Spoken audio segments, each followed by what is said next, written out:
Actually, leave him there. He's kind of casual like that. Well, no, you were sitting on the guy.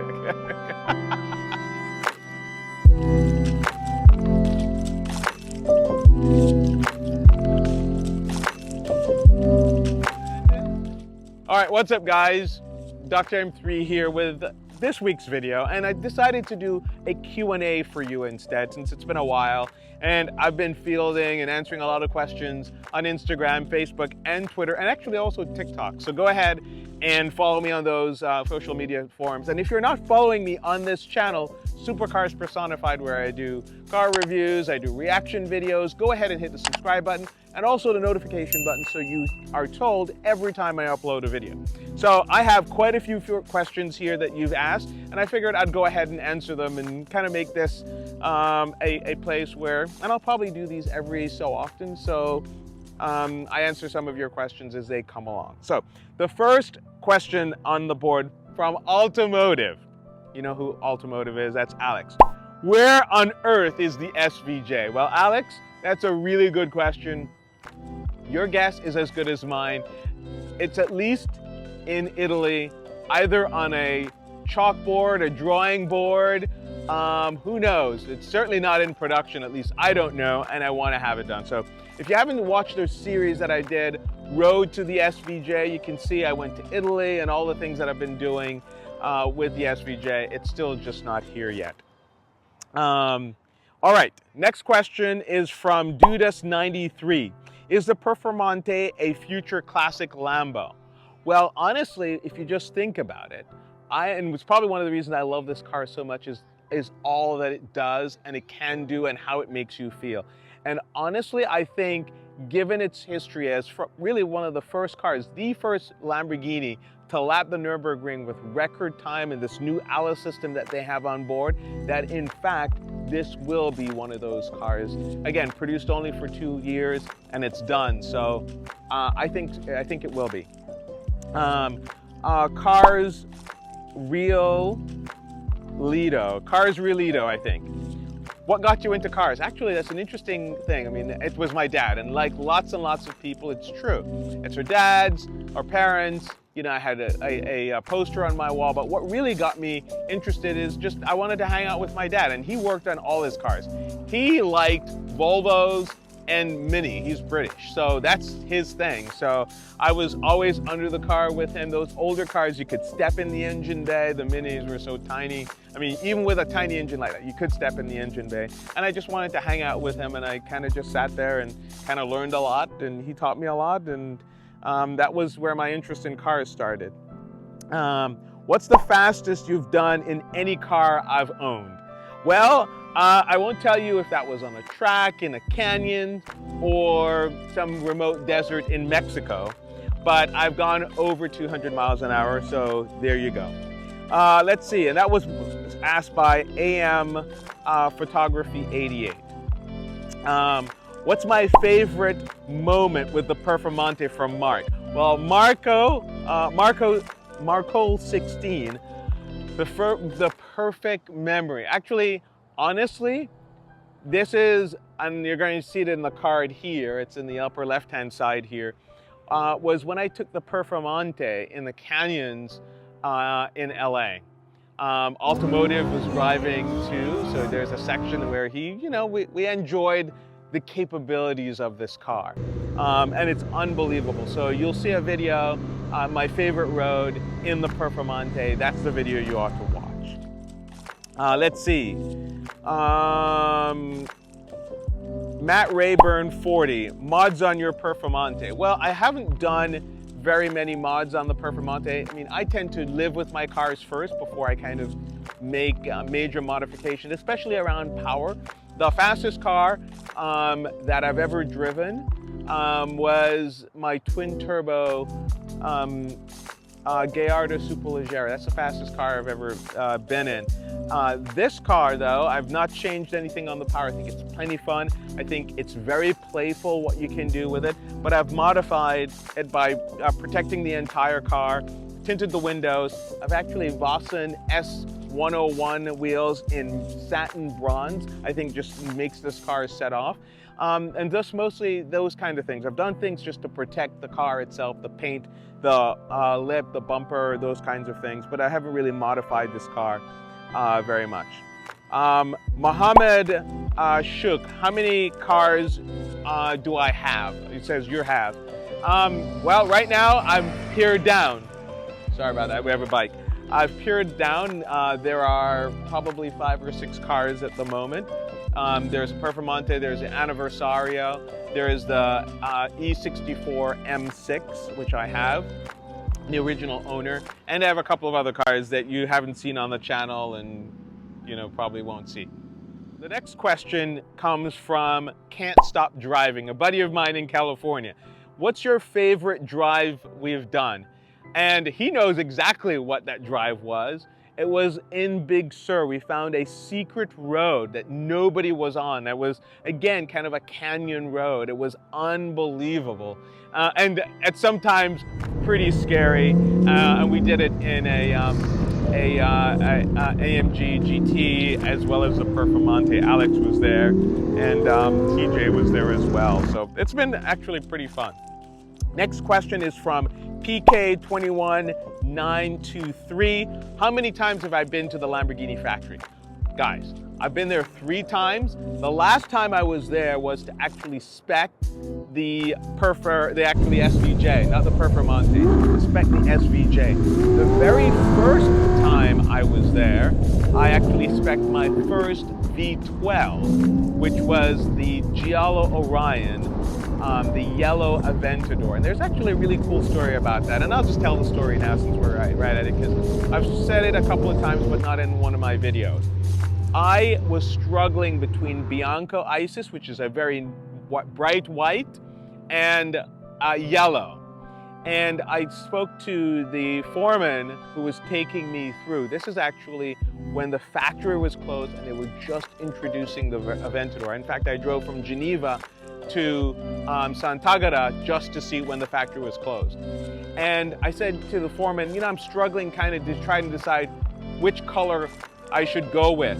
And he goes, in his very broken English, he goes, Bianco Isis white, you go out on the town with your lady, it's tuxedo, it's very elegant, it's moi, it's good, no? It's good. But he goes, Giallo Orion, star in the sky. And that did it for me. I'm like, that's it. It's going to be a yellow Aventador, and that's what I did. That's how I got my first car. So I've been there 3 times. If you've never had a chance to go, if you ever get a chance to go to Italy and go to the factory, you just got to go to Lamborghini. Also, Ferrari and Pagani are all in the same area. It's a great time, so go check it out. Nate Daniels asks, would you ever consider owning an EV? The truth of the matter is I kind of own one already. It's a hybrid. It's a BMW i8, and I've made a bunch of videos why I love that. In fact, if you just look in the top corner here, left-hand corner, you'll see a video just I did on the BMW i8, and I have a whole series on it. I still have range anxiety in some of these cars because I drive great distances. Would I consider an EV? The answer is yes. I've been looking a lot recently at the Model 3 Performance from Tesla. So it's a good car. Who knows? We may add one of those to the collection at one point. William Moore 07. How much was the Aventador? The Aventador is a special car. It's a 50th Anniversario, and let's say it's mid 600s. That's what that car is. That Kerr Kid, a car you regret not buying or missed the chances. That's actually a great question, and it's one of my great losses. I had an opportunity years and years ago to buy a Ferrari 599 GTO. And I'm more of a Lambo guy, so I was like, it's not really it's not right time. And I was being offered it for a great price because the owner wanted to offload it to get an F12 Berlinetta. And I said no, and the dealer came back to him and said, we'll take it very quickly from you. And they took it on trade, gave him the F12, and if you look at it now, the 599 GTOs, I was being offered it for under $250 at the time, are now worth $750,000, so 3 times that. boy, did I miss out on that one. Nick Sermon asked about the SVJ. I kind of mentioned it before. I don't know where we are. You know, we'll see. Celox photography, things you have learned daily driving a supercar. I don't daily drive a supercar, but I have obviously driven quite a bit. The Performante has 16,000 miles on it, so it's almost like it's daily driven in 2 years. So one is you learn a lot. It becomes intuitive, lifting the front end. You kind of watch out for everybody else because everybody is watching you and not necessarily watching what they're doing. But also the fact that you can bring joy to so many people, you know, the smiles that you see, the screaming and all that sort of stuff. It's just so awesome. So that's something I really love about this. What are some entry-level supercars you recommend? This comes from Eli W. Lambie. You're looking at one of them here. This is truly a daily-able supercar, the R8. I tend to like the V10 version. This is a V8 and it's a manual, so this car is super, super special. It's Brandon. Brandon who owns this car, so go check it out. What other entry-level supercars? I wouldn't recommend necessarily because they have some quality issues. A McLaren 570, those are great because of the performance and power, but unfortunately there is reliability, and I'm not so sure that's where you want to go. As a first experience, you don't want to be shelling out a bunch of cash or having the car not available to you. Let's see. Ignition tube, what started your passion for BMW? Well, it wasn't my dad. He started my passion for cars, but BMW, I just have always loved the E30M, the M3. And it is just something, the first time I drove a BMW, I understood why it was the ultimate driving machine. There's just something about how it makes you feel, how it handles the road, how it communicates with you. And the motorsport performance cars are just the cars to get, frankly.